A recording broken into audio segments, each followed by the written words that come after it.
Видете, колега Диме, добро што се согласуваме, не е убаво човек да се само рекламира, ама јас имам право да зборувам за ова, кога сум објавувала и на Ратлич, и на Palgrave Macmillan, и на New York Scholarly Publications, и на Eleven.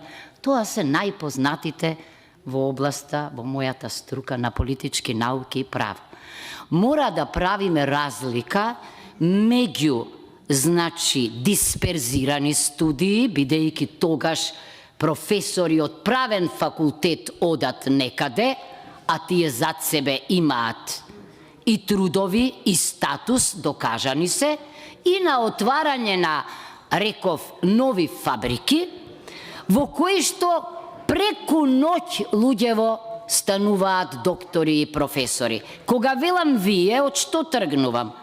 Најдобро вие да ги споредите владите, составот на владите. Ке видите кога одеднаш, абре, цела влада, професор до професор, доктор до доктор. Тоа не било во минатото. Не било во минатото. Еден, двајца имало. Во последниве години сите се, и тоа интересен феномен, кога ќе станат министри, тогаш добиваат научен и образовен наплив, па и докторираат. Значи, со помош на академиците, зборувам за одборот за акредитација, кој што очигледно дека тој е клучниот фактор. Тоа е имало време кога одборите за акредитација биле многу внимателни, многу селективни и време кога цветала науката во рацете на некои одбори за акредитација. Тоа нас не уништи. Тоа не доведува до тие триаголниците со 190 место 180. Тоа е неверојатно нешто. Тоа не доведува до учебници и книги во кои има не само неточни, има безсмислени работи. Пазете, тоа зборува и за авторите, ама и за евалуаторите, луѓе. Отидовме во бестрага, ова веќе е неподносливо. Неподносливо.